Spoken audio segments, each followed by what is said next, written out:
You know, I never thought I'd be the kind of person to cut ties with my own family. Growing up in suburban Ohio, we were the Andersons, the picture-perfect middle-class family that everyone in the neighborhood looked up to.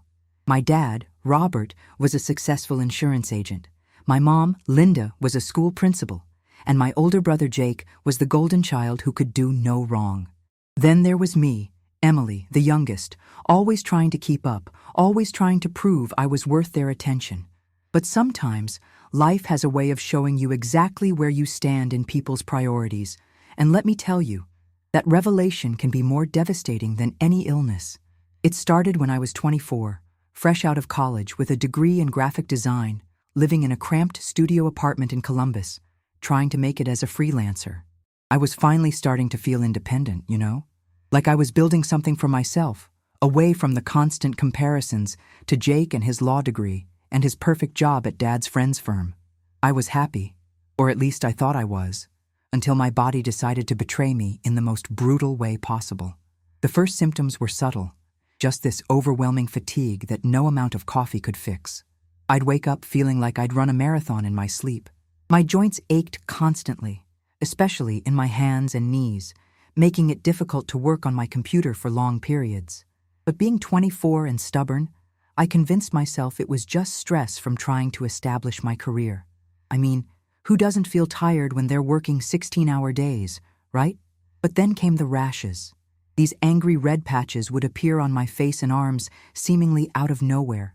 They'd burn and itch, and makeup couldn't cover them properly. I started declining social events, canceling client meetings when the flare-ups were particularly bad. My friends began to worry, constantly asking if I was okay, but I kept brushing it off. The worst part was the brain fog. I'd be in the middle of designing a logo and suddenly forget what I was doing, like my thoughts were swimming through molasses. After months of convincing myself it would just go away, I finally broke down and went to see Dr. Martinez, a family physician in my neighborhood. She was kind, thorough, and didn't make me feel like I was being dramatic when I described my symptoms. After running what felt like hundreds of tests, blood work, joint examinations, even a skin biopsy, she sat me down with that look doctors get when they're about to change your life forever. "Emily," she said, her voice gentle but serious, "I believe you have systemic lupus erythematosus. It's an autoimmune condition where your body's immune system attacks your own healthy tissues and organs." The words hit me like a physical blow. Lupus. I'd heard of it, but only vaguely. She explained that it was chronic, incurable, and would require lifelong management. Some days would be good, others would be awful, and I'd need to learn to live with this new reality. My world tilted on its axis that day. Everything I'd planned, everything I'd worked toward, suddenly felt uncertain. Would I be able to maintain my career? Would I ever feel normal again? The medication list was overwhelming. Immunosuppressants, anti-inflammatories, anti-malarials. The potential side effects read like a horror novel, and the monthly costs were astronomical, even with my basic health insurance plan. But you know what I needed most in that moment? I needed my family. I needed them to wrap me in their arms and tell me we'd figure this out together. I needed my mom's practical planning skills and my dad's connections in the insurance world to help me navigate this medical maze. I needed Jake's analytical mind to help me research treatment options. I needed them to be the family I'd always believed we were. So I called them. I remember sitting in my car outside Dr. Martinez's office, hands shaking as I dialed my parents' number. Mom answered on the second ring, and I could barely get the words out through my tears. "Mom, I just got diagnosed with lupus. I'm scared, and I don't know what to do." There was a pause, and then she said, "Oh, Emily, that's tough, honey. But you're strong. You'll figure it out. You'll figure it out." Those 4 words would haunt me for years to come. Not, "We'll figure it out together," or, "Come home and let us help you." Just, "You'll figure it out." As if a chronic autoimmune disease was just another problem I needed to solve on my own, like a math homework assignment. When I drove home to visit the following weekend, hoping for support and comfort, I was met with something I hadn't expected: skepticism. Dad looked up from his newspaper when I walked in and said, "You look fine to me. Are you sure these doctors aren't just trying to run up your bills? Jake, who was visiting with his new girlfriend Sarah, actually laughed and said, Emily's always been dramatic about being sick. Remember when she convinced everyone she had mono in high school and it turned out to be a regular cold? I stood there in our living room, the same room where we'd opened Christmas presents and celebrated birthdays, and I felt more alone than I ever had in my studio apartment. They weren't seeing me. They were seeing the little sister who cried wolf, the attention seeker, the dramatic one. They couldn't see the pain behind my forced smile or the exhaustion I was fighting every second just to appear normal. Mom emerged from the kitchen, wiping her hands on her apron, and looked at me with what I can only describe as mild annoyance. Well, if you're really sick, maybe you should look into getting a real job with better insurance instead of this freelance nonsense. Companies have better health benefits. It was like being slapped. Here I was, trying to explain that I had a serious medical condition, and she was criticizing my career choices. The conversation that followed was surreal. Instead of asking about my symptoms, my treatment plan, or how they could help, they launched into a lecture about responsibility and planning ahead. Dad mentioned that his insurance company dealt with exaggerated claims all the time and suggested I get a second opinion because these young doctors fresh out of medical school like to diagnose everything as some rare disease. I tried to explain the test results, the multiple specialists Dr. Martinez had referred me to, the research I'd already done on lupus, but they weren't listening. They had already decided that this was just another chapter in Emily's ongoing drama series. Jake even had the audacity to suggest that maybe I was just depressed and needed therapy instead of all these expensive medications. That night, lying in my childhood bedroom surrounded by participation trophies and high school art projects, I made a decision that would define the next several years of my life. I decided to prove them wrong. If they thought I was being dramatic, if they thought this wasn't real, then I would handle it entirely on my own. I would show them that I was strong enough, capable enough, independent enough to manage a chronic illness without their help or support. It was the worst decision I could have made, but at 24, hurt, and desperate to prove my worth, it felt like the only option. The next few months were a nightmare. The medical bills started piling up immediately. Even with insurance, the copays for specialist visits were crushing. My rheumatologist, Dr. Chen, was wonderful but expensive. The medications were even worse. One of my immunosuppressants cost $800 a month, even with insurance coverage. My anti-inflammatory medication was another $300. The anti-malarial drug was relatively cheap at $60. But when you're adding it all up, I was spending over $1,100 a month just on medications, not including doctor visits, lab work, and emergency room trips when flares got particularly bad. My freelance income, which had been barely covering my basic living expenses before, was now completely inadequate. I tried to take on more projects, but the lupus had other plans. Some days, I couldn't get out of bed due to joint pain and fatigue. Other days, the brain fog was so severe I couldn't concentrate long enough to complete simple design tasks. I started missing deadlines, losing clients, and watching my carefully built reputation crumble. I applied for jobs with health insurance, but explaining gaps in my work history and requesting accommodations for a chronic illness during interviews was career suicide. Nobody wants to hire someone who might need frequent sick days or medical leave. I was caught in an impossible cycle. I needed better insurance to afford my medical care, but I needed to be healthy enough to work full-time to get that insurance. Meanwhile, my family continued with their lives as if nothing had changed. Jake got engaged to Sarah in a lavish proposal at a fancy restaurant. Mom and Dad threw them an engagement party that cost more than my monthly rent. They were planning a wedding that would probably cost more than my annual income. And through it all, not one of them asked how I was managing my medical expenses or if I needed help. I started selling my possessions to pay for medications. First, it was my good camera equipment, the expensive lenses and lighting gear I'd invested in for product photography. Then my car, which I replaced with a beat-up Honda that broke down regularly, but was all I could afford. I moved to an even smaller apartment in a rougher neighborhood because the rent was $200 cheaper. I stopped eating out entirely, lived on ramen noodles and whatever was on sale at the discount grocery store. But the medical bills kept coming. When you have lupus, you can't just skip medications or doctor visits because you can't afford them. Well, You can, but the consequences are severe. I learned this the hard way when I tried to stretch my medications by taking them every other day instead of daily. The flare that resulted landed me in the emergency room with severe joint inflammation and a kidney issue that required 3 days of hospitalization. The hospital bill from that stay was $18,000. Even with insurance, my portion was over $4,000. I stared at that bill for hours, sitting on my futon in my tiny apartment, and I felt something inside me break, not just financially, but emotionally. I was drowning, and the people who were supposed to love me most were standing on the shore, watching me struggle, and doing nothing. That's when I made the second decision that would change everything. I decided to apply for medical bankruptcy protection and list my family as creditors for emotional and financial support I'd expected but never received. It sounds petty when I say it like that, but hear me out. In my state, when you file for medical bankruptcy, you have to list all your assets and all potential sources of support you might have reasonably expected. The lawyer I consulted, a kind woman named Patricia who specialized in medical debt cases, explained that family financial support could be considered an asset that was promised but not delivered. Now, I want to be clear here. I wasn't trying to actually get money from my family through the bankruptcy court. What I was doing was making a statement. I was documenting, legally and officially, that I had expected support from my parents and brother that never materialized. It was my way of saying, you want to pretend I don't exist? Fine.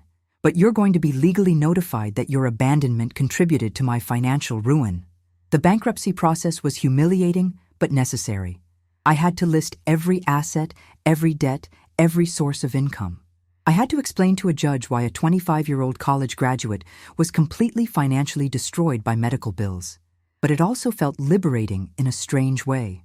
For the first time since my diagnosis, I was taking control of the situation instead of just trying to survive day by day.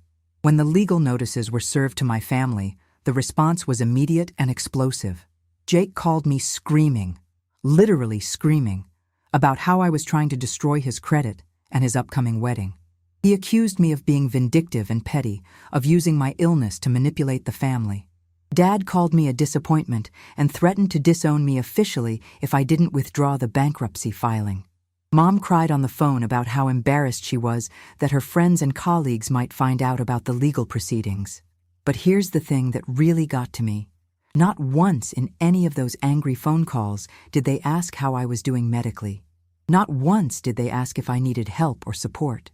Their only concern was how my financial crisis might affect them, their reputations, their comfort. It was the final confirmation I needed that I had made the right decision. The bankruptcy was finalized 6 months later. Most of my medical debt was discharged, giving me a fresh start financially. But the emotional cost was enormous. My family stopped speaking to me entirely. I wasn't invited to Jake's wedding. I didn't get a Christmas card that year. As far as they were concerned, I had ceased to exist. If you're watching this and you've ever felt abandoned by the people who were supposed to love you unconditionally, I want you to know that you're not alone. Drop a comment below and share your story if you feel comfortable doing so. Sometimes knowing that others have walked similar paths can make all the difference. But this story doesn't end with bankruptcy and family estrangement. Sometimes the universe has a twisted sense of humor, and sometimes karma works in ways you never expect. 2 years after I cut ties with my family, I was finally getting my life back on track. I'd found a part-time job at a nonprofit organization that offered excellent health insurance and was understanding about my medical needs. I'd also started freelancing again, taking on projects that I could manage within my physical limitations. My lupus was better controlled with a new medication regimen, and while I still had bad days, the good days were becoming more frequent. I was living in a cute one-bedroom apartment, had made some genuine friends through a lupus support group, and was even dating someone. A wonderful man named David who worked as a physical therapist and understood chronic illness in a way that felt like a miracle after years of trying to explain my condition to people who couldn't grasp it. Then I got the phone call that changed everything again.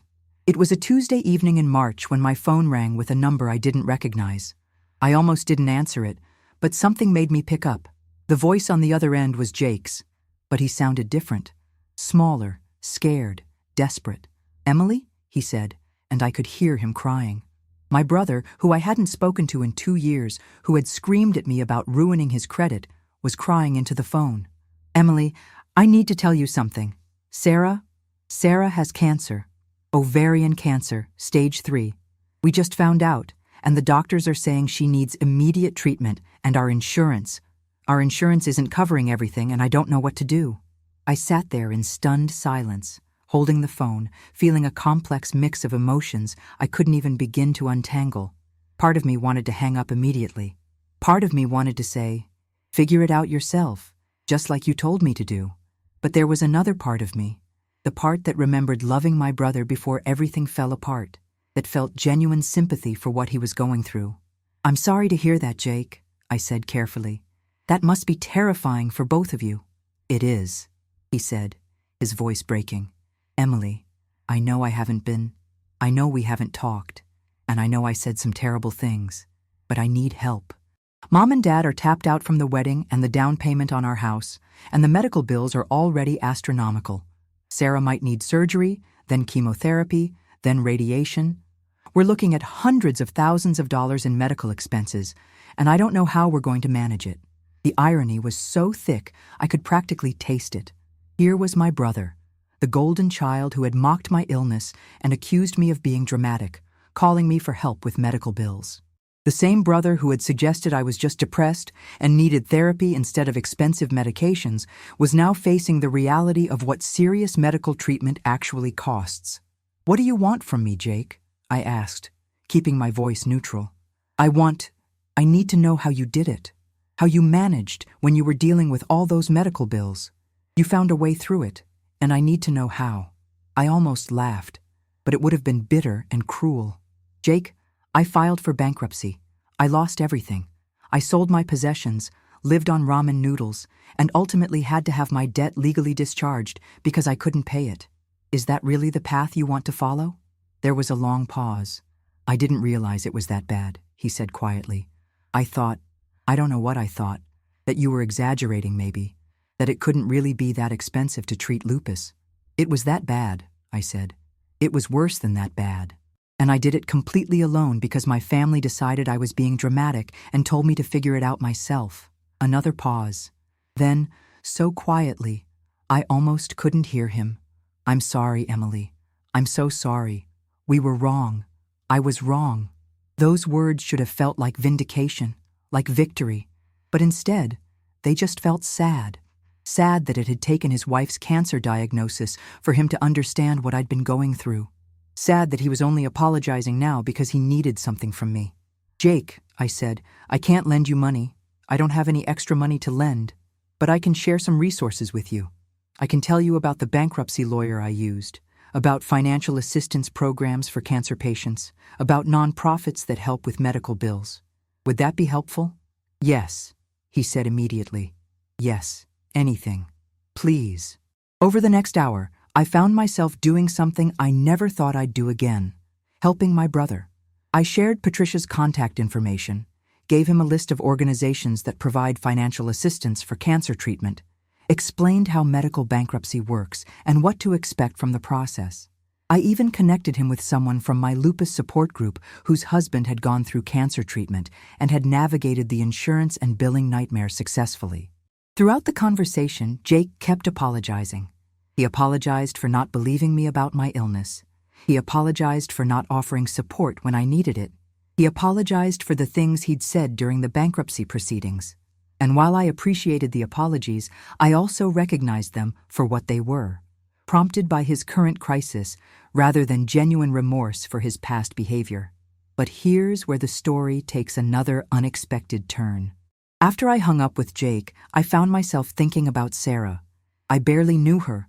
We'd met a few times at family gatherings before the estrangement, and she'd seemed nice enough. She didn't deserve cancer, and she certainly didn't deserve financial ruin on top of a life-threatening illness. Despite everything that had happened between Jake and me, I couldn't let an innocent person suffer because of our family drama. So I did something that surprised even me. I reached out to Sarah directly. I found her on social media and sent her a private message.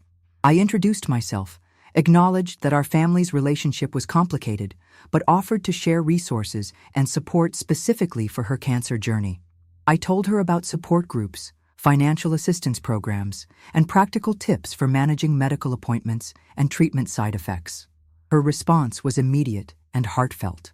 She thanked me for reaching out and admitted that she'd always wondered about the family rift, but had never felt comfortable asking Jake about it. She was scared, overwhelmed, and desperate for any help or guidance she could get. Over the following weeks, Sarah and I developed an unlikely friendship.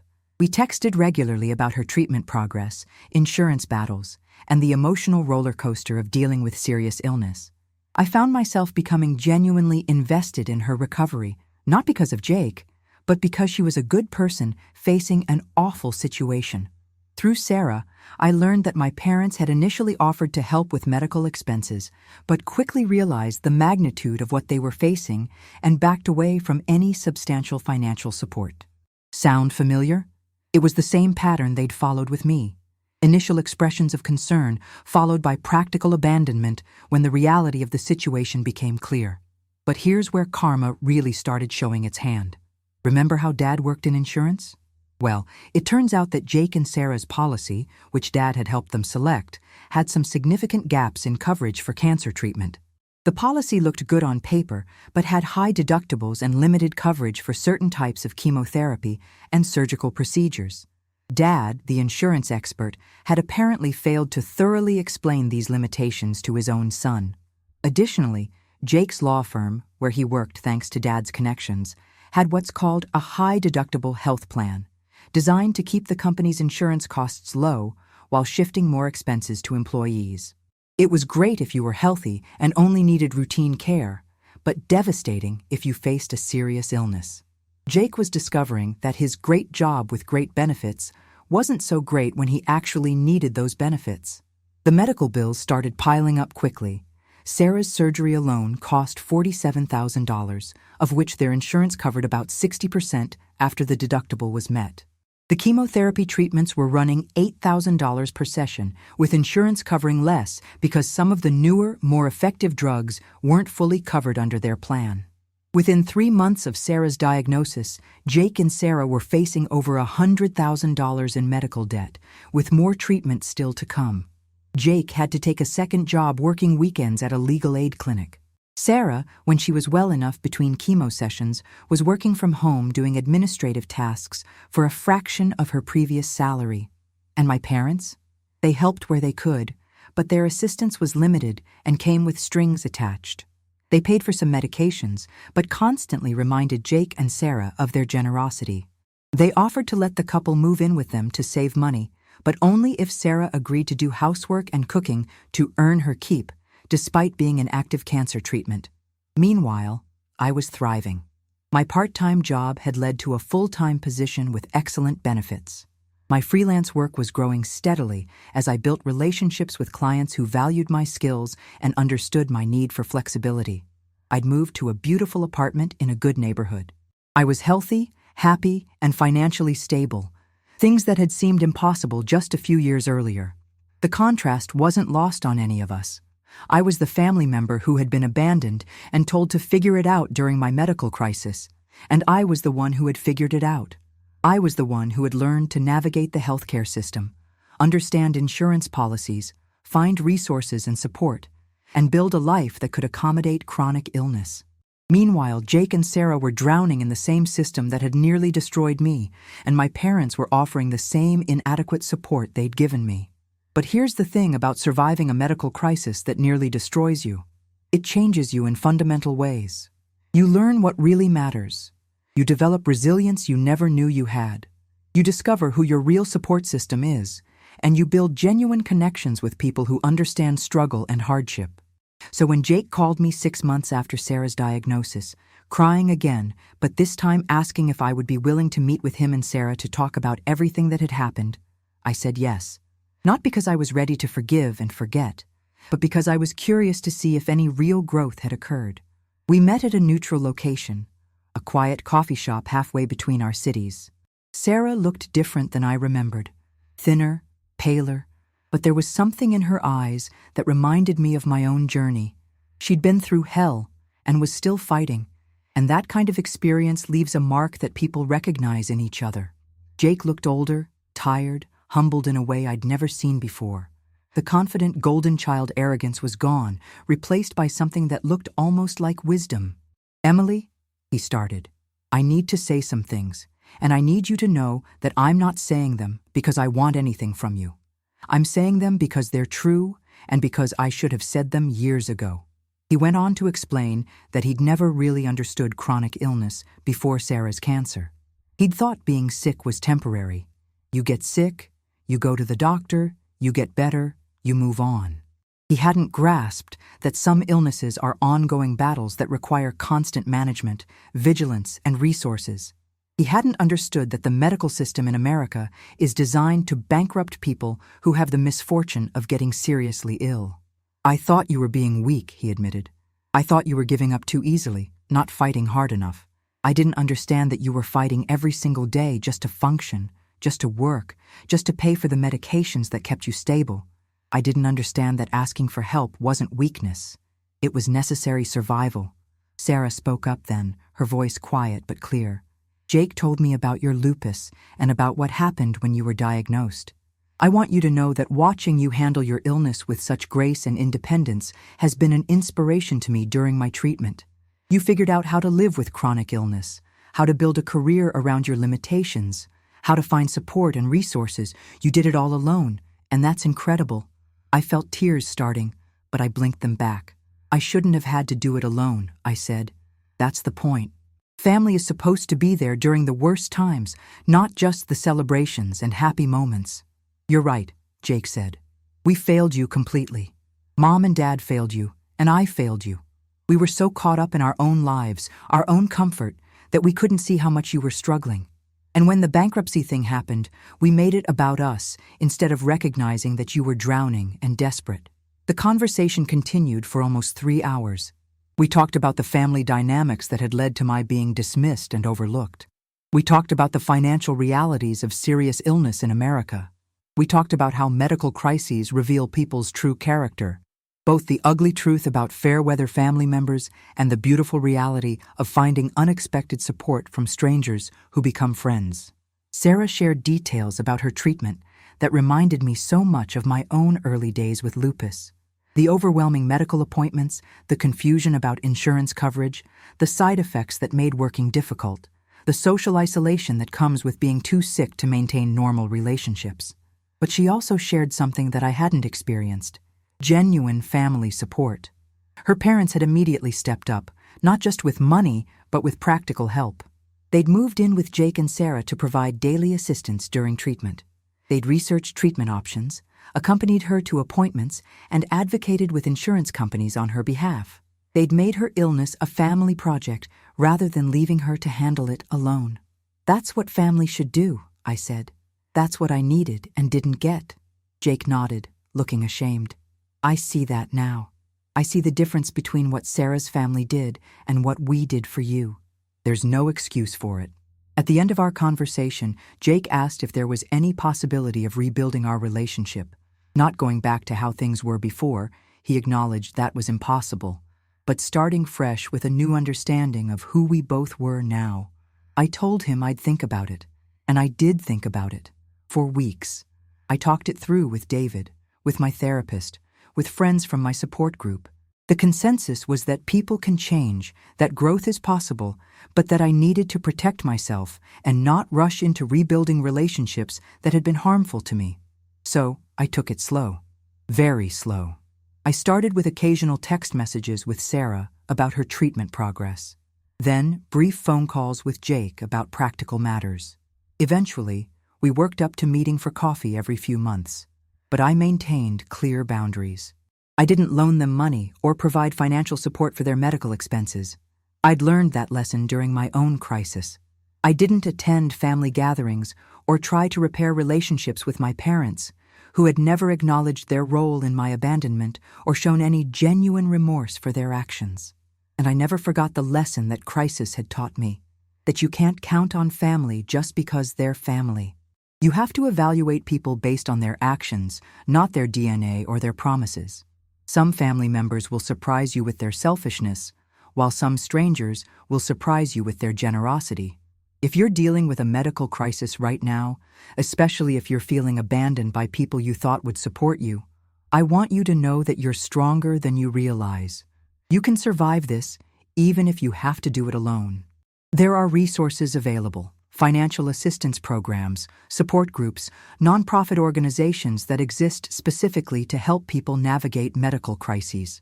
Don't be too proud to ask for help from these sources.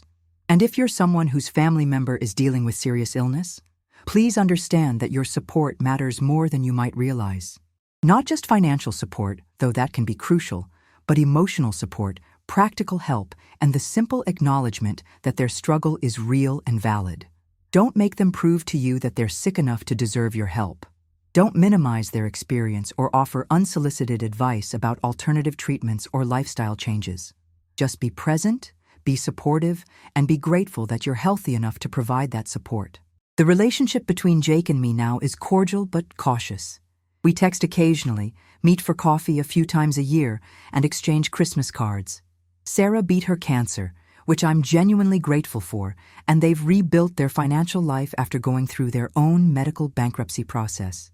They have a daughter now, a beautiful little girl named Emma, and they're good parents who understand the value of health and family support in ways they didn't before their crisis. My parents and I remain estranged. They've never apologized for their response to my illness or acknowledged that they failed me when I needed them most. I've made peace with that reality. Not every relationship can be repaired, and not every person is capable of the growth necessary to rebuild trust after such fundamental failures. But I've built a chosen family of friends, colleagues, and supporters who understand what real loyalty looks like. David and I got married 2 years ago, in a small ceremony surrounded by people who had proven their love through actions, not just words. My lupus is well controlled, my career is thriving, and I'm financially stable in ways I never imagined possible during those dark early years. Sometimes people ask me if I regret the way I handled the bankruptcy situation, if I think I was too harsh in legally documenting my family's abandonment. And honestly, I don't regret it at all. It was the wake-up call that forced me to stop waiting for rescue and start building my own life. It was the action that finally made my family confront the reality of what they'd done, even if they weren't ready to acknowledge it at the time. Most importantly, it was the moment I stopped being a victim of my circumstances and started being the architect of my own survival. That's a lesson that has served me well beyond the medical crisis that started this whole journey. So if you're watching this and you're in the middle of your own crisis, medical, financial, family, or otherwise, remember that you have more power than you think.